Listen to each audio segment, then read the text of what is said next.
మన బాడీకి పని చెప్పాల్సిన టైం అయితే వచ్చేసి ఇంకా సెకండ్ సెమ్ అయిపోతానే జిమ్ స్టార్ట్ చేద్దాం అనుకున్నాను. ఇంకా 5:30 లేసి లియోస్ ఫిట్నెస్ కి అయితే బయలుదేరేసాను మన టీమ్ తో కలిసి. 30 days సిరీస్ లో వచ్చేసి మనకి డైలీ వ్లాగ్స్ అలాగే జిమ్ వ్లాగ్స్ అయితే ప్రతి ఒక్క రోజు పోస్ట్ చేస్తాను. కొంచెం సపోర్ట్ అయితే జనగా ఈరోజు డే 1 అనమాట 30 days సిరీస్. జిమ్ జాయిన్ అవ్వడానికి మెయిన్ కారణం ఏంటంటే కొంచెం బాడీ గెయిన్ చేసి అలాగే ఫిట్నెస్ మెయింటైన్ చేద్దాం అనుకుంటే. డే 1 వచ్చేసి మార్నింగ్ ఒక డేట్ షేక్ వేసుకుని ఈరోజు లెగ్ ఎక్స్టెండ్ అలాగే లెగ్ ప్రెస్ చేసి 7:30 వరకు వర్కౌట్ చేసి ఇంటికి అయితే బయలుదేరేస్తాను. ఇంకా కాలేజ్ 9:15 కి అయితే. సెమ్ లో ఫస్ట్ డే కాబట్టి 10:15 కి అయితే కాలేజ్ స్టార్ట్ చేస్తారు. 9:45 కి అయితే బయలుదేరేస్తాను ఇంటి దగ్గర. సెమ్ కి వచ్చేసి రూమ్స్ అయితే మార్చేస్తారు. మమ్మల్ని ఎత్తుకొని 5th floor లో అయితే వేస్తారు. ఆ స్టెప్స్ ఎక్కాలంటే చుక్కలు కనిపించేస్తున్నాయి. ఇంకా 12:15 వరకు ల్యాబ్ ఉంటే కంప్లీట్ చేసుకొని మళ్ళీ రిటర్న్ కడపకి అయితే బయలుదేరేస్తారు. సో సెమ్ అయితే మాకేం హాలిడేస్ అయితే ప్రొవైడ్ చేయలేదు. అందుకని అందరూ అయితే ఇంటికి వెళ్ళిపోయారు. ఫస్ట్ డే కాబట్టి ఎవరు అంతగా రాలేదన్నమాట. ఇంకా ల్యాబ్ ఉంటే కంప్లీట్ చేసుకొని మళ్ళీ రిటర్న్ కడపకి అయితే బయలుదేరేస్తాను షూస్ తీసుకుందామని. సో కొత్త బస్ స్టాండ్ దగ్గర నాకు మ్యాక్స్ కి అయితే వెళ్ళిపోయి ఒక జస్ట్ షూస్ అలాగా పైన్ ఫ్లేవర్ పర్ఫ్యూమ్ తీసుకుని మా మామూలు ఇంటిపై రెస్ట్ తీసుకొని మళ్ళీ 5:30 రిటర్న్ అయితే బయలుదేరేస్తాను రాజంపేటకి.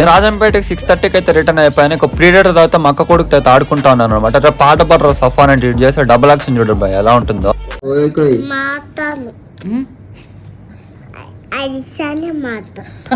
ఎలాగో కన్వెన్స్ చేయించేసి మా వాడితో ఫైనల్ గా ఒక పాట అయితే పాడిపించేసాను. వీడియో లాస్ట్ వరకు అయితే చూసి కామెంట్ చేసేయండి.